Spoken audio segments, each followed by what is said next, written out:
gunung bisa dirubah menjadi emas oleh Habib Ahmad bin Zain tersebutnya. Ini kan kalau benar teman-teman sangat luar biasa ya. Dan Habib ini dari Yaman loh, mampu merubah gunung menjadi emas teman-teman. Tapi faktanya Yaman justru dikatakan negeri kering kerontang ya, negeri miskin teman-teman. Diambil daun, ditumbuk, dibacain doa, diminum, sembuh. Langsung sembuh. Terus orang itu mau kasih duit. Nih, orang itu mau kasih kasih duit. Kata Habib Ahmad bin Zain, anak nggak butuh ini. Nih saya kasih tahu yang lebih banyak. Dibacain doa sama Habib Ahmad bin Zain, ditunjuklah gunung. Itu gunungnya berubah jadi emas. Karena kalau mau emas itu ente ambil bawa pulang. Yang sangat luar biasa dan membuat saya terkejut teman-teman, Habib ini disetarakan ya ilmu zahirnya dengan Al-Imam Syafi'i. Bahkan katanya Habib ini dari segi ilmu batin bisa mengalahkan Al-Imam Syafi'i. Dikatakan bahwasanya Al-Habib Ahmad bin Zain ini seperti Al-Imam Syafi'i di dalam ilmu zahir. Adapun di dalam ilmu batinnya, di dalam kewaliannya jauh di atas Al-Imam Syafi'i. Adapun di dalam ilmu batinnya, di dalam kewaliannya jauh di atas Al-Imam Syafi'i. Assalamualaikum warahmatullahi wabarakatuh. Kita kembali lagi teman-teman di channel Nasrus Sunnah. Kita masih akan mereaksi beberapa video dari Oknum Habib teman-teman, dan kali ini sangat luar biasa. Jadi ada satu Habib dengan segala bentuk karomahnya yang sangat luar biasa teman-teman, mampu merubah gunung katanya menjadi emas. Jadi gunung emas teman-teman ya. Kemudian juga katanya Habib ini bisa memecah diri menjadi beberapa bagian. Dan yang sangat luar biasa dan membuat saya terkejut teman-teman, Habib ini disetarakan ya ilmu zahirnya dengan Al-Imam Syafi'i. Bahkan yang membuat saya lebih terkejut lagi, katanya Habib ini dari segi ilmu batin, kebatinan teman-teman, bisa mengalahkan Al-Imam Syafi'i. Ini maksudnya seperti apa ini masalah batin? Apakah maksudnya terkait masalah keikhlasan atau seperti apa? Nanti kita simak teman-teman ya. Tapi sebelumnya saya ingin mengatakan teman-teman, kalau diperhatikan di negeri kita saat ini, dua yang sedang masih viral teman-teman, yang menjadi pembahasan teman-teman kita terutama para konten kreator, yaitu Mama Gufron dan para oknum habaib ya, dengan segala bentuk kehaluannya. Tidak kita ragukan teman-teman ya, dari segi kehaluan dongeng-dongeng khurafat ya ini sama teman-teman ya. Namun yang membedakan yang paling mencolok adalah sebenarnya jelas ya, Mama Gufron ini bukan orang berilmu ya, sama sekali nggak punya ilmu agama. Bahkan dia sendiri mengaku tidak bisa membaca Al-Quran. Yang saya tahu cuma bahasa Suryani. Seharusnya orang menjadi melek teman-teman. Apalagi mohon maaf ya, kalau kita perhatikan dari segi penampilan Mama Gufron ini, mohon maaf sekali lagi ya, kan persis seperti dukun teman-teman ya. Maka disinilah harusnya akal sehat kita ini bermain teman-teman ya. Kok bisa ada pengikutnya Mama Gufron ini? Nah, perbedaannya dengan para oknum habaib ini, para habib-habib ini ya berpenampilan dengan penampilan yang bagus teman-teman ya, berjubah ya, bersurban, dan mereka sebenarnya punya ilmu. Akan tetapi di bagian cerita-cerita dusta, cerita-cerita halu ya sama dengan Mama Gufron ini teman-teman ya. Taib, kita simak dulu video dari oknum habib yang saya katakan tadi teman-teman, yang katanya mampu merubah gunung menjadi emas. Subhanallah. Habib Ahmad bin Zain Al-Habsyi, seorang wali kutub. Wali kutub. Beliau itu kan kerjaan nyangkul aja. Nyangkul. Ada orang lagi sakit diarahkan ke beliau. Setelah itu orang tersebut nyari Habib Ahmad bin Zain yang mana. Oh, ada, tunggu aja depan rumahnya. Allahu Akbar, Allahu Akbar, azan zuhur. Dia lihat, ini orang kok nyangkol terus, apa nggak sholat? Akhirnya nih orang yang lagi sakit tanya, saya mau sholat. Oh, di situ ada masjid, pergilah ke situ. Jalan ke masjid, balik lagi. Azan asar tuh orang masih nyangkol. Habib Ahmad bin Zain kelihatan masih nyangkol. Setelah udah mau masuk waktu maghrib, datanglah Habib Ahmad bin Zain ke orang tersebut. Belum ketemu, belum. Ya sudah masuk. Akhirnya beliau masuk, kemudian pakai imamah, pakai baju yang rapih. Loh, ente Ahmad bin Zain, kenapa ente nggak sholat? Di situ ada kamar banyak. Terus kata Habib Ahmad bin Zain, buka tuh kamar.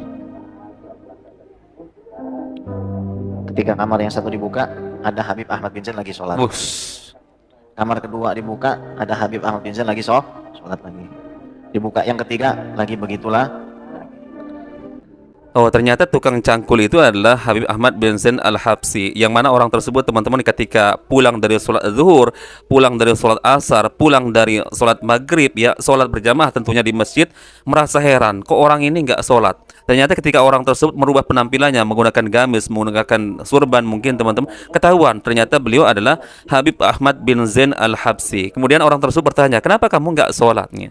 Tiba-tiba Habib ini menyuruh membuka kamar ya. Coba buka kamar yang satu ya. Ternyata dijumpai di kamar tersebut ada Habib Ahmad Al-Habsyi sedang sholat teman-teman ya. Itu artinya sudah kembar teman-teman ya. Kembar yang pertama ini. Kemudian buka kamar yang lain ya. Kamar kedua, kamar ketiga. Ternyata dijumpai Habib tersebut sedang sholat. Subhanallah. Berarti ini sudah jadi kembar 4 teman-teman ya. Makanya saya katakan bisa memecah diri menjadi beberapa bagian. Kemudian yang aneh teman-teman. Nah ini menjadi pertanyaan saya. Kok Habibnya itu nggak sholat berjamaah di masjid? Itu yang menjadi pertanyaan saya teman-teman ya. Kok sholatnya di kamar? Kok sholat di kamar? Ini yang jadi pertanyaan saya teman-teman ya. Maka dari sini sudah mulai janggal ceritanya. Kok Habib ya nggak mengerti tentang sholat berjamaah? Kok malah sholat di rumahnya, di dalam kamarnya? Meskipun ini adalah cerita dusta teman-teman ya, tapi kalau seandainya misalkan ya, taruhlah kita benarkan cerita ini yang mengatakan bisa memecah diri menjadi beberapa bagian. Kok yang 3 sholat, yang 1 nggak sholat teman-teman? Kemudian sholatnya di rumah lagi, nggak sholat berjamaah di masjid ya. Padahal laki-laki ini subhanallah. Ini gimana konsepnya teman-teman ya? Habib kok dengar azan zuhur, azan asar, azan maghrib, kok malah nggak mendatangi masjid untuk sholat berjamaah? Ini malah sholat di dalam kamarnya teman-teman, subhanallah. Lanjut lagi. Kaget. Ditanya, sakit apa? Saya sakit wasit. Diambil daun, ditumbuk, dibacain doa, diminum, sembuh. Langsung sembuh. Terus orang itu mau kasih duit. Nih, Orang itu mau kasih duit. duit. Kata Habib Ahmad bin Zain, anak nggak butuh ini. Ini kurang banyak. Nih, saya kasih tahu yang lebih banyak. Dibacain doa sama Habib Ahmad bin Zain, ditunjuklah gunung. Itu gunungnya berubah jadi emas. Masya Allah. Karena kalau mau emas itu, ente ambil bawa pulang. Gunung bisa dirubah menjadi emas oleh Habib Ahmad bin Zain tersebutnya. Ini kan kalau benar teman-teman sangat luar biasa ya. Dan Habib ini dari Yaman loh. Tapi kenapa justru teman-teman dari sekian banyaknya cerita-cerita yang super luar biasa mampu merubah gunung menjadi emas teman-teman. Tapi kok dikatakan bahwa negara Yaman ini adalah negara termiskin. Coba ini kan nggak sinkron teman-teman ya. Nggak sinkron dengan cerita-cerita dari para oknum Habib ini. Bahkan yang pernah saya reaction juga di channel ini teman-teman, ada seorang Habib yang katanya ketika menggali tanah ya keluar di situ emas batangan. Tapi faktanya Yaman justru dikatakan negeri kering kerontang ya, negeri miskin teman-teman. Ini kan seharusnya dimanfaatkan kalau seandainya Habibnya punya kesaktian seperti ini. Toh teman-teman, ini ada satu video lagi teman-teman yang saya katakan di awal bahwa Habib ini katanya disebut bahwa secara zahir, ilmu zahir beliau ini setara dengan Imam Syafi'i, tapi secara ilmu kebatinan katanya melampaui Al-Imam Syafi'i rahimahullah ta'ala. Luar biasa. هذا يقولون الشافعي يعني في الظاهر أما في الباطن ففوق الإمام الشافعي. Nah, dikatakan bahwasanya Al-Habib Ahmad bin Zain ini seperti Al-Imam Syafi'i di dalam ilmu zahir. Adapun di dalam ilmu batinnya, di dalam kewaliannya jauh di atas Al-Imam Syafi'i. ينفعنا إن شاء الله وإياكم أكمل الانتفاع. هذا يقولون الشافعي يعني في الظاهر أما في الباطن ففوق الإمام الشافعي. Nah, dikatakan bahwasanya Al-Habib Ahmad bin Zain ini seperti Al-Imam Syafi'i di dalam ilmu zahir. Adapun di dalam ilmu batinnya, di dalam kewaliannya jauh di atas Al-Imam Syafi'i.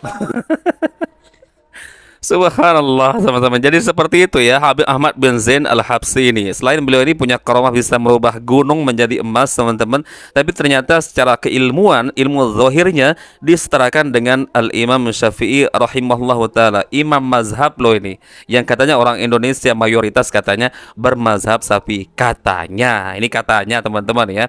Luar biasa. Ini disetarakan dengan Imam Syafi'i. Maksudnya apa ini? Ilmu zahir, apakah secara hafalan hadis? Ada yang mengatakan bahwa hafalan hadis Imam Syafi'i ini 700.000 hadis ya, plus rawi dan matanya teman-teman. Apakah Habib Ahmad bin Zain ini teman-teman setara dengan beliau? Ya, ini yang dikatakan oleh Habib tersebut. Sekarang kita minta pembuktian teman-teman ya. Kalau karya-karya Al-Imam Syafi'i tidak diragukan teman-teman. Salah satu karya fenomenalnya teman-teman yang sampai dengan detik ini terkenal yaitu kitab al-ummi. Itu kira fenomenal sekali ya. Seluruh dunia mengetahui teman-teman ya. Dunia Islam mengetahui kitab tersebut. Nah, sekarang kalau disetarakan ilmu zahir dari Al-Imam Syafi'i, pertanyaan saya, apa karya dari Habib Ahmad bin Zain ini teman-teman ya? Kalau Imam Syafi'i kan jelas teman-teman ya. Beliau adalah salah satu yang disebut ya imam mazhab dari 4 mazhab yang masyhur yang terkenal ya. Salah satunya beliau ya mazhab Syafi'i. Artinya teman-teman, kenapa dikatakan mazhab Syafi'i? Karena murid-murid beliau teman-teman menulis ya pendapat-pendapat dari Imam Syafi'i, entah itu dari masalah akidah ya, masalah fikih teman-teman, kemudian dijadikan sebagai rujukan ya. Bahkan sampai dengan di negeri kita ini. Begitu juga dengan Imam Malik ya, Imam Ahmad bin Hanbal, Imam Abu Hanifah teman-teman, dikatakan mereka adalah mazhab ya. Berarti maksudnya adalah metode atau pemahaman dari imam-imam tersebut ya dalam memahami dalil Al-Quran dan hadis ya, terutama misalkan dalam masalah-masalah fikih, bagaimana pandangan-pandangan mereka teman-teman dengan hadis-hadis tersebut. Nah sekarang kalau misalkan Imam Ahmad bin Zain disetarakan dengan Al-Imam Syafi'i, coba tunjukkan apa yang terkenal dari keilmuan Habib Ahmad bin Zain Al-Habsyi ini teman-teman ya. Saya mau tahu ini. Kemudian katanya, dan ini luar biasa teman-teman, melampaui katanya Al-Imam Syafi'i, yaitu dari segi ilmu kebatinan. Ini maksudnya seperti apa ini? Maksudnya ilmu kebatinan ini maksudnya apakah terkait dengan keikhlasan teman-teman? Ini kan keikhlasan berkaitan dengan amalan batin teman-teman ya. Kalau dikatakan misalkan keikhlasan, siapa yang tahu orang itu ikhlas atau tidak selain Allah Azza wa Jalla teman-teman, dan orang itu sendiri tentang bagaimana niatnya misalkan dalam beribadah. Atau mungkin maksudnya ilmu batin, misalkan ilmu kasyaf misalkan, atau karomah-karomah misalkan maksudnya ya. Jadi dikatakan Imam Syafi'i nggak punya karomah, seperti mungkin bisa terbang ya, bisa apa lagi teman-teman ya, yang katanya tadi juga bisa merubah gunung menjadi emas. Lah kalau seperti itu ya nggak ada ya, nggak ada cerita-cerita Imam Syafi'i punya karomah-karomah seperti itu. Justru Imam Syafi'i sangat menentang cerita-cerita khurafat seperti itu. Bayangkan Imam Syafi'i mengatakan, seandainya kamu melihat ada orang bisa berjalan di atas air, bahkan bisa terbang di udara, maka jangan kalian buru-buru mengatakan dia adalah seorang wali ya, melainkan kamu perhatikan dulu atau cocokkan amalannya bersesuaian tidak dengan Al-Quran dan Sunnah. Maka kalau tidak teman-teman, jangan kamu sebut dia wali. Karena apa? Burung juga bisa terbang teman-teman ya. Orang-orang para penyihir juga jauh lebih hebat teman-teman kalau dalam urusan masalah terbang. Para penyihir misalkan bekerja sama dengan jin, mereka bisa melakukan itu semua teman-teman ya. Lalu apakah kita akan mengatakan itu karomah? Lalu mungkin itu maksudnya secara ilmu kebatinan teman-teman? Ya nggak ada lah. Ya, Imam Syafi'i nggak punya cerita-cerita khurafat seperti itu teman-teman ya.